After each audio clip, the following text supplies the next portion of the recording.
성도님들은 행복한 삶, 정말 가치 있는 삶이 어떤 삶이라고 생각을 하십니까? 자, 어떤 삶이 가치 있는 삶일까요? 빨리 답변하기가 좀 어려우시다면 제가 이 사도 바울에 대한 이야기를 할 텐데, 사도 바울의 이야기를 들으면서 다시 한번 생각을 해보시기 바라겠습니다.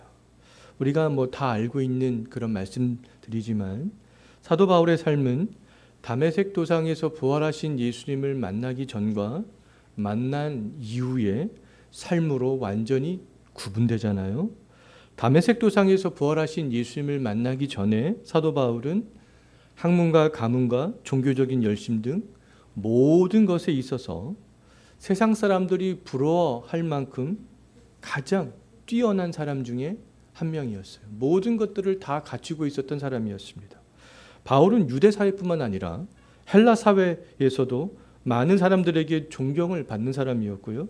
사람들이 부러워할 만한 그런 위치에 있었던 사람이었습니다. 오늘날 많은 사람들이 이 사도 바울과 같은 그런 사람들을 부러워하지 않겠어요? 사도 바울과 같은 그런 사람이 되고 싶은 사람들이 굉장히 많잖아요. 오늘날 정말 무수히 많은 사람들이 사도 바울처럼 되려고 그렇게 살아가고 있는 모습들을 볼 수가 있습니다. 사도 바울처럼 금수저를 물고 태어나기를 원하잖아요. 사도 바울이 당대의 최고의 석학이었던 가말리엘 밑에서 학문을 한 것처럼 오늘날에도 최고의 교육기관, 최고의 대학에서 학문을 하고 싶어하는 사람들이 많습니다. 사도 바울이 바리새인으로서 많은 사람들에게 존경받고 많은 사람들에게 관심의 대상이었던 것처럼 지금도 사람들은요, 사람들의 존경을 받고 싶어 합니다. 사람들에게 환호를 받고 싶어 하잖아요. 많은 사람들로부터 관심을 받고 싶어 합니다. 사도 바울은 이렇게 사람들이 부러워할 만한 근데 모든 것을 다 가지고 있었지만 행복한 삶들을 살아가지 못했습니다. 왜냐하면 그의 인생 가운데 주 예수 그리스도가 없었기 때문에 그렇습니다. 오늘날 근데 많은 사람들도 마찬가지, 사도 바울처럼 그러한 삶의 인생을 따라가는 사람들을 보게 되면 정말 그런 사람들이 그 모든 것들을 다 이루었을 때 행복하다라고 말할 수 있겠는가? 그렇지 않은 것들을 많이 볼 수 있잖아요. 재벌 3세들이 많은 그런 약물 중독, 약물 남용에 빠지는 것들을 뉴스를 통하여서 굉장히 많이 듣고 있습니다. 예수 그리스도가 없었기 때문에 많은 것들을 다 가지고 있었고 갖추고 있었지만 그의 인생은 행복하지 않았다는 거예요. 세상이 부러워할 만한 모든 것을 다 갖추고 있었던 이 사도 바울에게 그런데 인생의 전환점이 오게 됩니다. 다메섹 도상에서 부활하신 예수님을 만나게 된 거잖아요. 이후에 사도 바울의 인생은 완전히 변하게 되는 거잖아요. 세상적인 자랑거리였던 그 모든 것들을 다 배설물로 여기게 됩니다. 예전의 자랑거리들이 이제는 그 바울을 행복하게 하거나 권위를 내세워 주거나 이제 그렇게 하지 못하게 되었어요. 오히려 이 사도 바울은요, 이 주 예수 그리스도 안에 새롭게 들어온 지금이 훨씬 더 자랑스러웠고 훨씬 더 행복했습니다.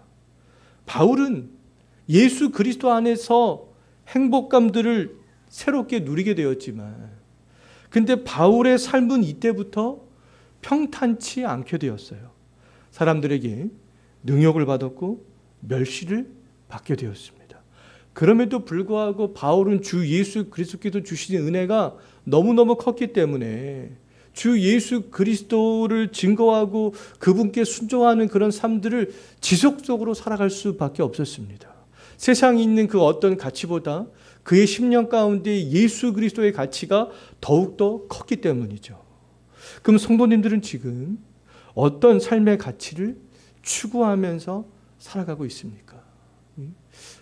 내가 다메섹 도상에서 변화되기 전에 사도 바울의 삶, 우리 자녀들 그렇게 살아야 되는데 그쪽으로 자꾸만 방향성을 몰아가고 있는지, 아니면 부활하신 예수님을 만난 다음에 사도 바울의 삶처럼 그쪽의 삶으로 내가 방향성으로 나아가고 있는지, 한번 생각을 해보시기 바라겠습니다. 만약 삶의 방향성이 좋은 가문, 좋은 학벌, 사람들의 존경, 사람들에게 존경받기 위한 어떤 종교적인 열심, 그런 것들이 있다면 결단코 변화된 바울의 삶이 가치 있는 삶이다. 나는 그러한 삶을 살아가지 않아. 이렇게 말할 수가 없다는 겁니다. 변화된 이후에 바울의 삶의 목적은 세상이 있지 않았잖아요. 아들에게 금수저를 물려주는 것. 그거 있지 않았어. 물론 사도 바울은 아들이 없었지만요. 그것이 있지 않았습니다. 세상에서 성공하는 것에 목적을 두지 않았어요. 바울은 주 예수 그리스도를 위해서라면 그 모든 것을 다 버릴 수가 있었습니다. 버려도 아깝지가 않았던 것이죠. 예수 그리스도가 가치가 훨씬 더 있었기 때문에 그렇습니다. 그리고 또 왜냐하면 바울은 이 세상의 인생이 전부가 아니구나. 우리의 인생은 이 세상이 끝나면 끝이 아니구나. 그것을 확신했기 때문에 그렇습니다. 고린도전서 15장 19절 말씀을 보게 되면 만일 그리스도 안에서 우리가 바라는 것이 다만 이 세상의 삶뿐이면 모든 사람 가운데 우리가 더욱더 불쌍한 사람이다.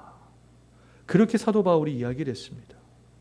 근데 바울은 지금 자기가 세상에 예전에 많은 사람들이 부러워하던 것들을 다 버리고 예수만을 따르는 지금 현재의 삶을 살아가는 것이 그 인생이 복된 인생이라는 거잖아요. 자기가 불쌍한 사람이 아니라는 거잖아요. 왜냐하면 바울은 그 영원한 생명이 있었음을 믿었기 때문에 그렇습니다. 이 세상에 사는 인생은 그 영원한 인생에 비하면 아무것도 아니라는 것이죠. 사도 바울은 이 세상에 살면서도 그의 인생의 초점은 어디에 있었다는 거예요? 다메섹 도상에서 부활하신 예수를 만난 이후에는 항상 예수께 영원한 인생에 거기에 있었습니다. 바울은 이 세상에서 삶을 나그네 인생으로 생각을 했던 것이죠. 사도 바울은 이 세상의 삶이 전부인 것처럼 살지 않았다는 거예요. 영원한 하나님의 나라를 확신했기 때문에 그렇습니다. 사도 바울은 예수님을 만난 이후에 인간적으로는 굉장히 고단한 삶을 살았지만 불행한 인생을 살지는 않았다는 거잖아요. 그럼 우리들도 이 사도 바울처럼 인생의 그 영원한 인생에 초점을 맞춘다면 비록 이 땅에서 우리가 고단한 인생을 산다 할지라도 또 불쌍한 인생, 실패한 인생이 아닌 정말 가치 있는 인생을 살아가고 있는 것이다 라고 말할 수 있습니다. 이 세상에 사는 우리들은 마지막 인생을 사는 것이 아니라는 거예요. 오늘 본문 23절 다시 한번 보십시오. 우리의 인생이 마지막 인생이 아니라는 것을 알 수 있습니다. 바울은 자신의 인생이 지금 둘 사이에 끼어 있다. 바울이 마치 자기 인생이 두 가지 인생이 있는 것처럼 그렇게 이야기를 하고 있잖아요. 나는 지금 둘 사이에 끼어 있어. 무엇이요? 나의 인생이. 그럼 바울이 말하는 둘 사이란 뭐겠습니까? 그 위에를 보면 알 수 있는데요. 삶과 죽음의 사이라는 거예요. 삶과 죽음의 사이에 내가 지금 끼어 있다. 이렇게 지금 말을 하고 있는 겁니다. 근데 23절을 계속해서 보게 되면 삶과 죽음 사이에 끼어 있는 바울은 지금 무엇이 더 좋다라고 그렇게 말을 하고 있습니까? 내가 사는 것보다 죽는 것이 더 좋다. 그렇게 말하고 있어요. 그럼 바울이 사는 것보다 죽는 것이 더 좋다라고 말한 것은 왜 그런 말을 했겠습니까? 왜 내가 죽는 것이 더 좋다라고 말을 했겠어요? 고달픈 인생을 살아가기 때문에 그랬을까요? 경제적으로 굉장히 살아가기가 어려워서? 아니면은 어떤 육신의 핍박과 박해 때문에, 질병 때문에 내가 죽었으면 좋겠다. 그렇게 이야기를 한 것은 아니잖아요. 뭐라고 말씀하고 있습니까? 23절에 보면 나와 있잖아요. 세상에 사는 것보다 그리스도와 함께 있는 것이 훨씬 더 좋기 때문이다. 그럼 이 세상에 사는 동안에도 그리스도와 함께 살 수 있습니다. 지금 우리가 그리스도와 함께하고 있어요. 하지만 이 죄와 유혹 때문에 그리스도와 완전히 함께할 수는 없는 거잖아요. 지금은. 그런데 우리가 죽게 되면 죽음으로 말미암아 영혼이, 우리의 영혼이 육체에서 벗어나게 되면 우리의 영혼은 즉시 어디로 가요? 천국으로 가게 되는 거잖아요. 그리스도가 있는 곳으로 가게 되는 것이죠. 그럼 바울에게 있어서, 인생을 살아감에 있어서 가장 가치 있는 것은 뭐였습니까? 예수 그리스도와 함께하는 거였어요. 함께하는 거. 죄도 없고 유혹도 없고 완전하게 함께할 수 있는 그 삶. 그래서 나는 죽고 싶다. 사는 것보다 나는 죽는 것이 좋다. 예수님과 내가 함께할 수만 있다면. 지금 그런 고백을 하고 있는 거잖아요. 바울이 다메섹에서 변화되기 전에는 예수 그리스도와 함께하는 그런 기쁨을 알지 못했습니다. 돈이 아무리 많아도, 지식이 아무리 많아도, 자기를 존경하는 사람들이 아무리 많아도 어떠한 그런 기쁨들, 평안들, 그런 것들을 몰랐습니다. 그런데 지금은 그거 다 버렸잖아요. 그런데 그 기쁨들, 그 평안들 누리고 있는 거예요. 그것이 얼마나 좋으면 내가 사는 것보다 죽는 것이 좋다. 예수님과 내가 함께 할 수만 있다면. 지금 그렇게 고백을 하고 있는 겁니다. 그 기쁨을 알았기 때문에 어떤 인간적인 영광, 사람들이 부러워할 만한 모든 것들을 다 배설물로 여길 수 있었던 것이죠. 바울은 예수 그리스도와 함께 있는 것이 최대의 기쁨이었어요. 최고의 기쁨이었습니다. 인생을 살아감에 있어서 최고의 가치였어요. 뭐가요? 예수 그리스도가요. 네. 우리들도 부활하신 예수님에 대한 믿음이 있다면 세상에 있는 것들이 나를 기쁘게 하는 어떤 기쁨의 원천이 되지 않을 수 있습니다. 주 예수 그리스도가 삶의 기쁨이 원천이 될 수 있어요. 예수님이 원천이 될 수 있습니다. 우리가 정말 이 예수 그리스도를 우리가 바라보는 것. 지금도 우리와 함께 하시는 예수 그리스도를 한번 생각해 보십시오. 그 예수가 누구인가?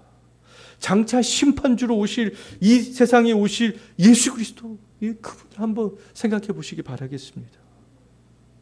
그러면 정말 예수와 함께하는 기쁨이 내가 10억, 100억을 갖고 있는 것보다 더 기쁘고요.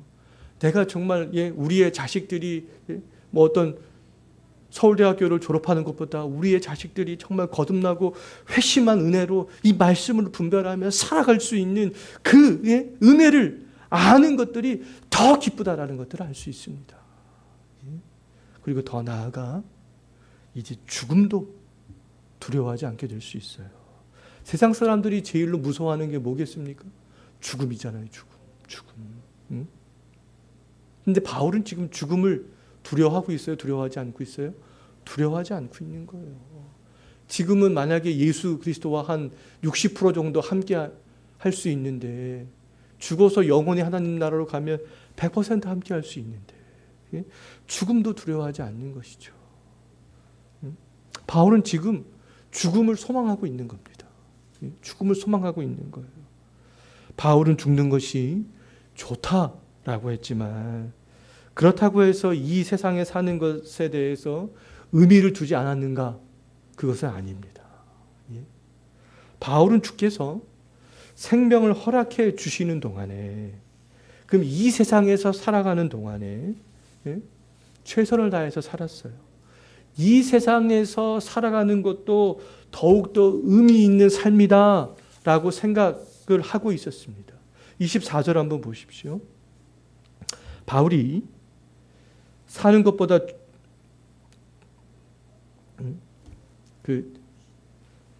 죽는 것보다 사는 것이 더 유익한 것이다. 그렇게 말씀하고 있잖아요. 죽는 것이 더 낫다라고 그렇게 이야기를 했지만 궁극적으로 바울은 내가 육신으로 있는 것이 너희를 위하여 더 유익하다. 그럼 내가 살아있는 것이 더 유익하다는 것이잖아요. 누구를 위해서요? 교회를 위해서. 성도를 위해서. 나를 위해서라면 죽는 게 낫다. 그런데 성도들, 교회를 위해서라면 내가 사는 게 낫다. 이렇게 이야기를 하고 있는 겁니다. 바울은 이 세상에서 근데 사는 기간이 길어지면 길어질수록 바울은 육신적으로는 고달픈 삶을 살아갈 수밖에 없었습니다. 그럼에도 바울은 교회를 위해서, 다른 성도들의 영적인 유익을 위해서 나는 세상에 사는 것이 그래도 더 유익해. 지금 이렇게 말을 하고 있는 거잖아요. 우리 모두는 언젠가는 다 죽게 되겠지만, 그럼 우리가 죽기까지 이 세상에서 사는 동안 바른 삶의 자세는 어떤 삶의 자세겠습니까?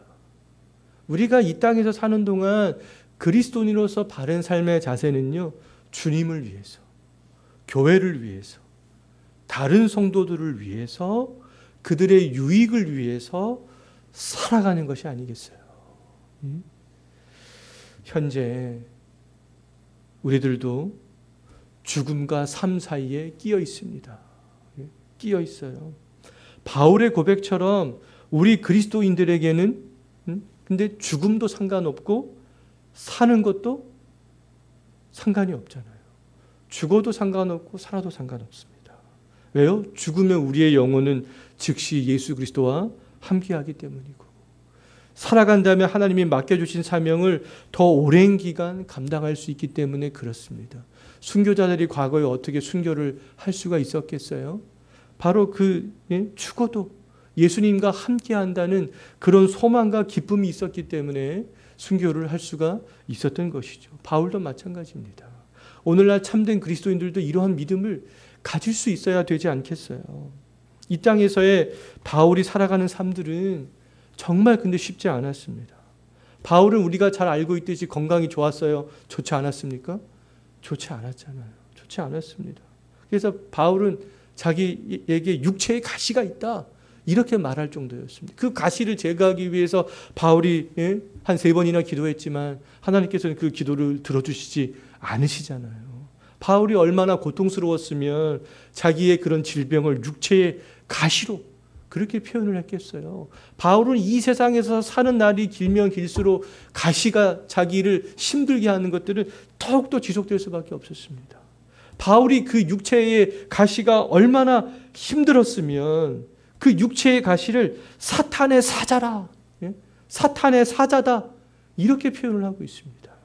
육체의 가시, 즉 사탄의 사자가 고린도후서 12장 7절 말씀에서 그렇게 표현을 하고 있어요.